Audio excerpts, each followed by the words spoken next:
Kenapa saya ditindik? Saya baru sadar kalau telinga saya ditindik itu umur 3 tahun, 4 tahun lah. Pada waktu itu keluarga saya keluarga besar, yaitu lahir dari seorang bapak dan ibu mempunyai anak 11. Yang 7 itu katanya sih emak saya itu mempunyai gurat apalah gitu kan, kayak di perutnya, jadinya meninggal dan meninggalnya itu hal yang sepele gitu. Misalkan mau nginep di nenek nggak boleh, dimarahin, terus jadi pikiran sakit meninggal. Nah begitu lahir kakak saya yang pertama sekarang. Akhirnya bapak saya punya inisiatif bagaimana kalau kita nanya sama orang pintar gitu kan. Nanya, akhirnya kebetulan bapak saya punya bapak angkat yaitu Bapak Danu. Dan dia menyarankan bahwa di wangsitnya itu, kata orang dulu, wangsitnya itu anaknya harus ditindik.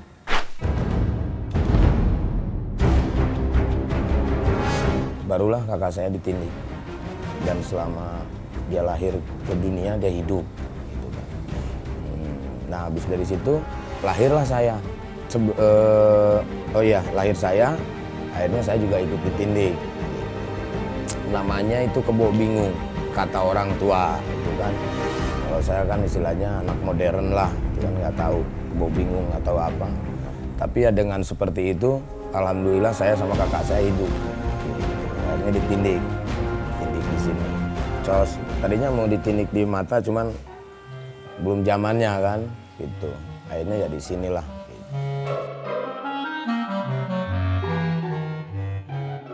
Sebetulnya kalau saya nggak begitu paham dan bapak saya pun nggak begitu detail menceritakannya kebo bingung itu seperti apa. Ya mungkin dengan ditindiknya waktu lahir ya disebutlah kebo bingung.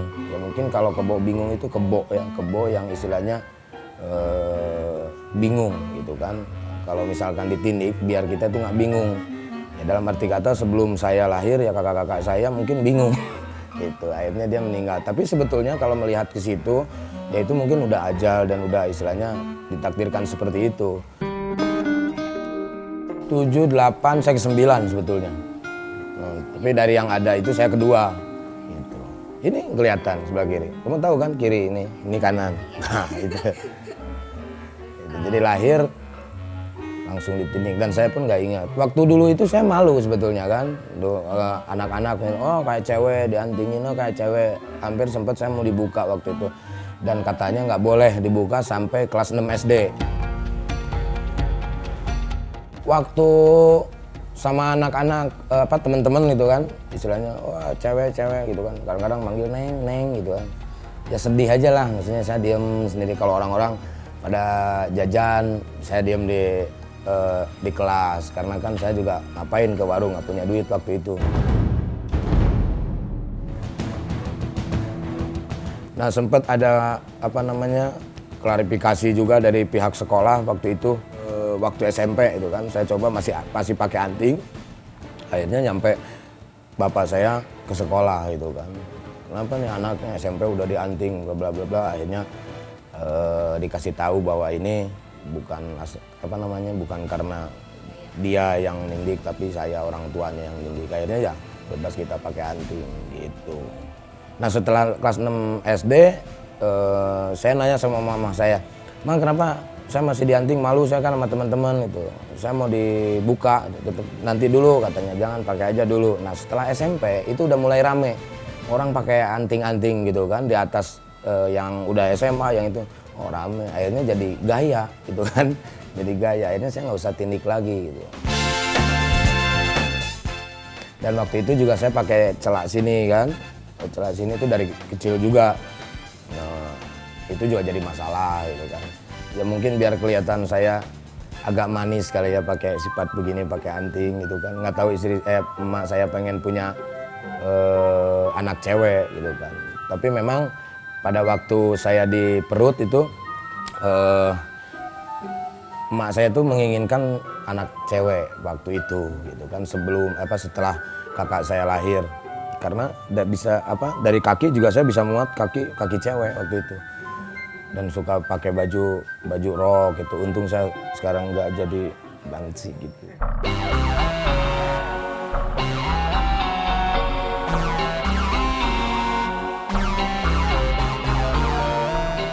Dulu tuh nama saya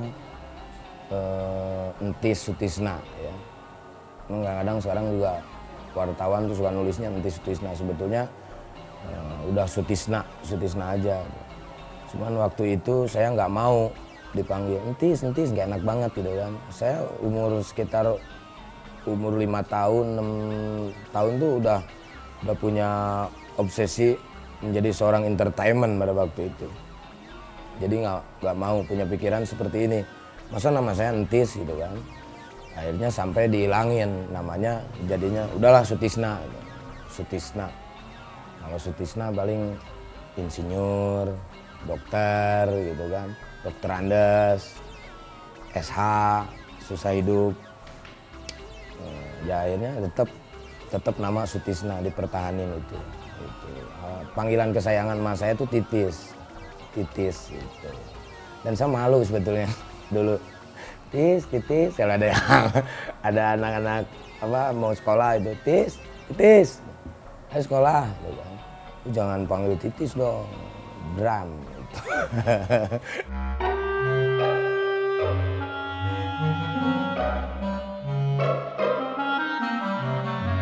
Dulu saya punya penyakit kulit, jadi ini segini udah udah nggak bisa jalan. Umur saya lupa lagi, tapi saya masih ingat saya jalan begini. Kalau mau, tapi sama mas saya diantepin, saya nggak tahu kenapa gitu. Sampai jalan tuh nyampe begini tuh udah sakit. Aduh.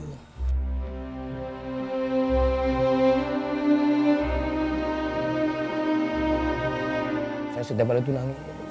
Gatel gitu.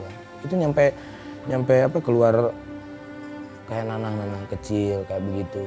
Pokoknya sedih banget tuh. Saya udah pesimis, istilahnya udah sakitnya tuh udah luar biasa lah. Nih, mungkin dulu bapak saya memotivasi bahwa saya itu biar nggak menangis gitu kan. Jadi bapak saya bilang begini, ini adalah penyakit, ini ujian buat kamu. Kamu diuji dengan penyakit yang sangat istilahnya menyiksa kamu gitu. Tapi suatu saat nanti di balik ini kamu akan mendapatkan sebuah kesenangan. Itu dulu saya masih ingat. Ini 1, 2, 3 itu motifnya dari silat. Nah kayak begitu kan. Buat berantem juga bisa sebetulnya. Iya. Set tuh. Ini kena pala nih. Nah ini tarik nih, jamak. Tuh.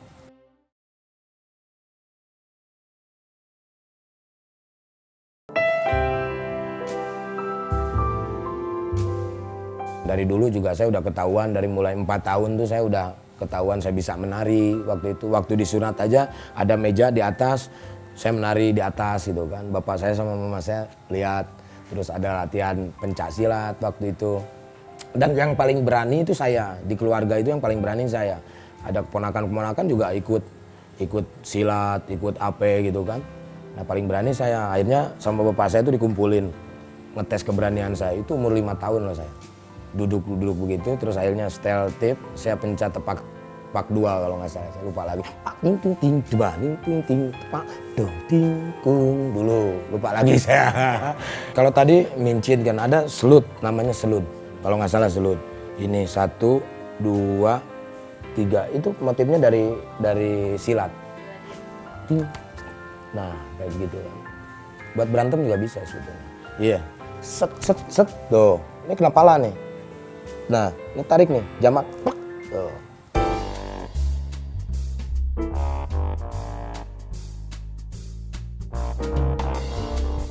Kalau saya jadi nenek-nenek, dulu saya selalu siap kantong kresek, ya, bedak, paltot halis, lipstick, blush on, sama odol. Plastik buat gigi, ompong gigi. Terus blush on bedak biasalah, totalis buat kerutan muka saya dandan sendiri. Odol itu buat rambut biar kelihatan tua, putih. Nah itu setiap hari saya begitu. ini gua bagaimana caranya ya supaya gua nggak beli odol terus, itu kan lumayan gitu. Kita gaji dari pagi nyampe sore 50.000, beli odol berapa gitu kan, belum rokok, belum jajan, belum ini habis gitu kan. Akhirnya gimana ya supaya paten gitu, maksudnya supaya istilahnya saya nggak ganti-ganti pakai odol. Akhirnya waktu itu ada dulu dulu itu belum rame cat rambut seperti sekarang. Saya belum kebeli waktu itu. Memang sudah ada tapi mahal. Makanya nggak terlalu rame. Pakai H2O dulu. H2O itu campuran, nggak tahu campuran apa, teman saya. Jadi yang bisa rambut tuh merah gitu kan. Merah ke kuning-kuningan gitu kan. Nah dari situ mungkin awalnya kenapa rambut saya kuning. Itu 2002. Sebetulnya sih saya juga pingin nyoba kreasi baru dalam rambut lah itu kan. Kalau ini sekitar tahun 2008 ini.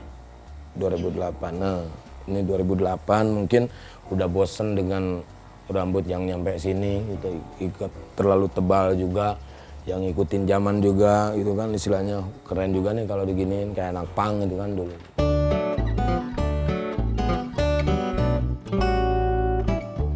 Saya baca di koran bahwa Parto itu sebetulnya namanya Edi Supono. Kenapa jadi Parto gitu kan? Terus Eko itu namanya beda juga. Karena Miing itu namanya kan bukan Miing juga. Nah di situ mungkin jadi barometer buat saya. Oh ternyata kalau mau sukses tuh nama harus diganti. Tapi nggak tahu juga kan seperti itu. Akhirnya saya ganti 94 Sule. Waktu Sule itu sebetulnya sih dari zaman kecil juga udah Sule itu kan istilahnya susut leho kalau zaman dulu tuh kan. Susut leho itu bersihin ingus. Gitu, karena nongtot leho dulunya, ingusan mulu. Nah dari situ dasar si Sule gitu. Dari zaman dulu tuh seperti itu. Terus di kampung-kampung saya juga banyak banget anak-anak kalau misalkan anaknya yang ingusan panggilnya Sule. Gitu.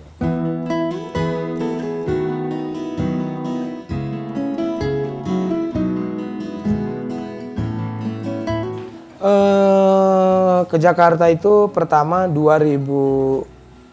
Aduh saya lupa lagi 97. Itu 97 itu kita masih SMA, dulu ada humor ala mahasiswa. Jadi saya mencoba untuk ikut. Waktu itu sama teman-teman saya, si Ogi, si Oni, sama satu lagi si Ahmad. Terus sama saya berempat. Dulu namanya Ki Bujang, Komedi Bandung Janaka Group. Kita ikut, kita latihan. Terus kita ke Jakarta dengan ongkos yang pas-pasan gitu kan. Kita sempat nginep di rumah uaknya istri saya waktu itu kan. Karena waktu itu saya selalu bawa ukulele. Tapi bukan ukulele, gitar kecil lah gitu kan. Sempat kejadian waktu itu kita nggak bisa pulang. Akhirnya gimana ya caranya supaya kita bisa pulang. Bawa gitar ini udah ngamen aja. Muda-mudi, oh lagunya itu terus karena yang hafal itu, karena gue juga ngefans banget sama Kus Plus kan. Zaman sekarang tralang pakai gitar kecil. Muda-mudi. Kalau nggak lupa salah berarti. Ya, bisa dikatakan ini lagu yang nempel di kepala saya. Muda-mudi, oh zaman sekarang. Pergaulan, oh bebas nian, tapi awal salah jalan. Apa lagi? Na na na na na na na na na na. Udah sampai lupa lagi. Tapi jangan, tapi awas sampai salah jalan. La la la. La la la la la la. Enak tuh lagu lah. Pokoknya ini mengingatkan saya pada waktu dulu di Jakarta tahun 97. Astagfirullahaladzim. Aduh.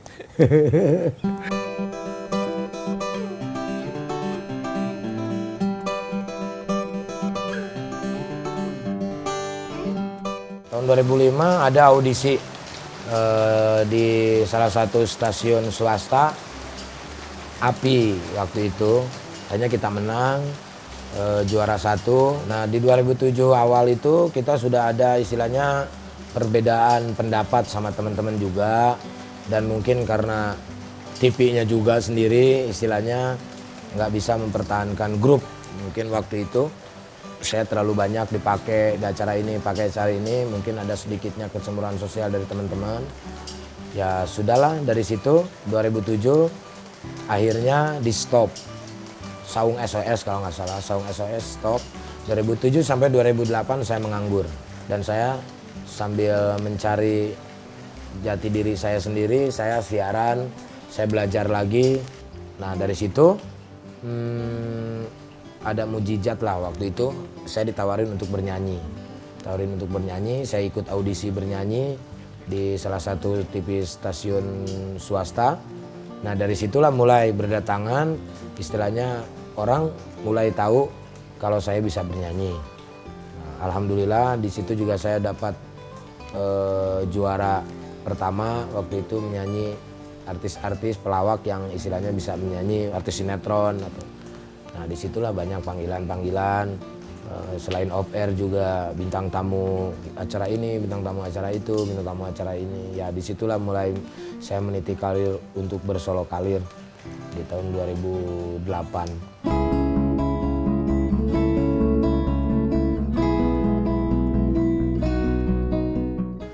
Mencari teman memang mudah apabila untuk teman susah mencari teman. Ya seperti itu lagunya. Ya dengan lagu itu ya alhamdulillah berkah lah dengan menyanyikan lagu Bang Haji Rhoma Irama. Saya dengan gayanya Rhoma Irama waktu itu. Saya ada sebuah gimmick. Saya bermain dengan Ridho Rhoma itu kan. Ridho Rhoma dia tidak mau mengakui saya seorang bapaknya. Ridho, saya ini bapak kamu. Saya bilang gitu. Saya nggak tahu, saya ngambil gayanya Bang Haji Rhoma Irama. Pas begitu saya berdialog dengan Ridho tidak mengakui, saya tidak mempunyai bapak kayak kamu. Saya ini Rhoma Irama.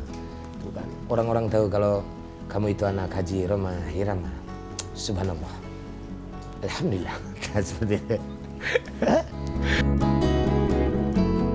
Inilah yang menemani hidup saya dan istilahnya memberikan motivasi buat saya. Saya pernah dikencingin nemani orang nih. Orang apa hewan nih? Hewan. Ini orang, itu hewan.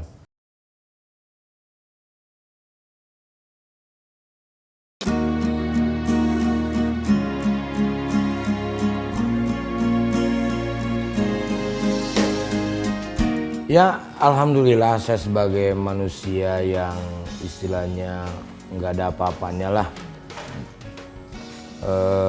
Saya hanya bisa bersyukur karena ini juga hasil dari perjuangan saya dan usaha saya.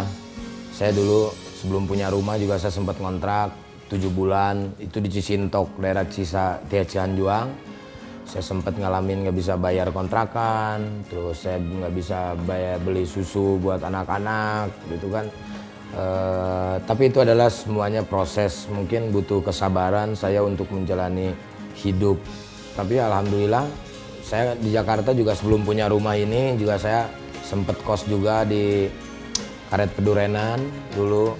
Akhirnya ya saya kumpul-kumpul duit bisa beli rumah seperti ini, dan saya juga bisa beli rumah buat bapak saya biar agak layak, agak gede lumayan. Ya minimalnya saya senang dengan rumah seperti ini. Ya orang tua juga bisa merasakan, istri saya juga di Bandung punya rumah. Ya alhamdulillah ini bentuk apa namanya, ya saya hanya bisa mensyukuri ya inilah bentuk yang saya punya ini ya hasil dari kerja keras saya, karena ya manusia itu dituntut mencari duit lah.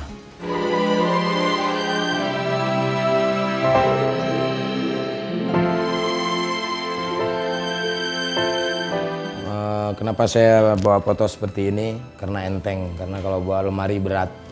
Jadi ini adalah keluarga saya, mereka yang menyupport saya untuk mencari uang, dan mereka yang membuat saya semangat. Ini istri saya, mana ya?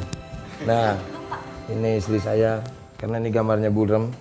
Ini sebetulnya hadiah dari fansnya anak saya. Anak saya udah punya fans loh. Ini nomor 2, ini saya, ini nomor 1, ini Ini masa zaman-zamannya sulit ini juga nih. Zaman-zamannya sulit, saya nggak bisa beli susu, terus ya pokoknya susah lah. Kalau digambarkan bisa 3 hari saya. Kalau yang ini ya alhamdulillah, yang ini saya udah punya rumah di Cicalengka. Ini lahirnya asli Cicalengka. Terus yang nomor 4 udah di Panyawangan, udah sedikit komplek gitu kan. Ini istri saya sebetulnya orang yang paling sabar, dalam arti kata dia selalu membantu saya. Selain berdoa juga dia menyupport saya untuk berkarir di dunia entertainment, dan dia ikut susah. Dia nggak melihat saya tuh seperti ini, dia melihat ketulusan saya untuk benar-benar mencintai dia. Dan dia juga mencintai saya karena mungkin kasihan lihat muka saya yang selalu sedih. Tapi nggak masalah, yang terpenting adalah istri saya itu benar-benar istri yang sabar. Bisa dikatakan yang benar-benar memberikan support, semangat macam-macam sama saya. Dan ya sampai sekarang ya alhamdulillah gitu kan. Berarti saya tinggal menikmati, istri saya pun harus menikmati.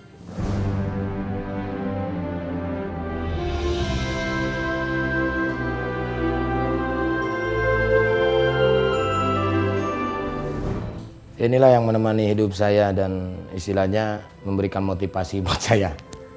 Saya pernah dikencingin nemani orang nih. Orang apa hewan nih? Hewan. Ini orang, tuh hewan. Ini dia pernah ngencingin saya waktu tidur di kontrakan dulu. Ini kencingnya tuh mematikan sebetulnya, gatal. Sampai saya tuh nggak bisa sekolah itu, kerja siaran waktu itu, ini nyampe jeding gini banget kan, malu. Kamu tuh memalukan tahu, bukan orang-orang lagi tidur dikencingin gitu. Tapi saya nggak ada dendam sama kecoa. Ya mungkin memberikan motivasi buat saya, apapun jangan ditakutin. Hidup ini harus berjalan lurus, nggak boleh takut. Kita manusia nggak boleh takut sengsara, nggak boleh takut kaya gitu kan, nggak boleh takut apapun. Pokoknya hidup ini lurus, yang penting ikhlas menjalani hidup ini, itu aja. Udahlah, beli deh.